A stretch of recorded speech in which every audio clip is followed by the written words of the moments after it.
Épisode 2, 3 raisons d'aimer. Comment se révèle l'amour, l'amitié? Comment se révèlent toutes les formes que prend l'action d'aimer?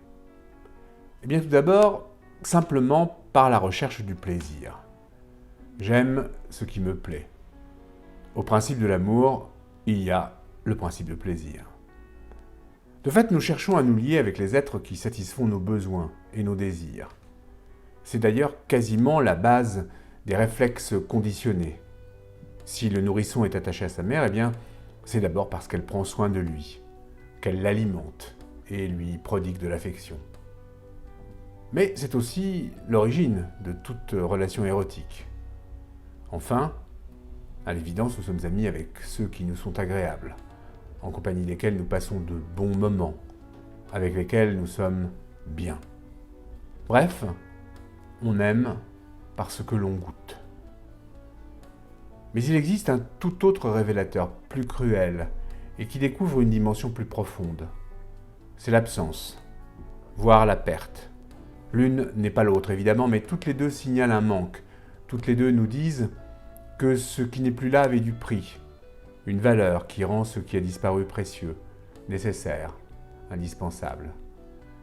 L'épreuve du manque est un extraordinaire catalyseur. L'attachement des Des pour Manon, déjà si fort du vivant de la jeune femme, conduit le chevalier au plus profond désespoir. Albertine disparue, Marcel mesure à quel point il l'aimait. Ce que Marc Bernard appelle la mort de la bien-aimée semble ainsi donner à l'amour qu'éprouve le survivant une intensité et une densité immenses dans la culture en Occident.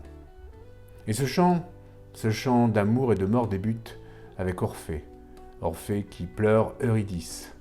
Et il se prolonge par exemple dans les vers de Lamartine. Je songe à ceux bien connus, prélevés du poème intitulé L'isolement. Que me font ces vallons, ces palais, ces chaumières, vains objets dont pour moi le charme est envolé, fleuves, rochers, forêts, solitude si chère, un seul être vous manque, et tout est dépeuplé. La perte ne révèle donc pas seulement un amour qui existe déjà, elle contribue aussi à le créer. Le plaisir, la perte, et pour finir ce qu'on pourrait appeler la désignation. Nous aimons ce que les autres nous incitent à aimer.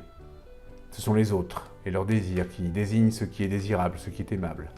Telle est du moins l'hypothèse que formule René Girard dans l'ensemble de son œuvre et dont le philosophe relève la trace dans les œuvres majeures de la littérature et des textes sacrés.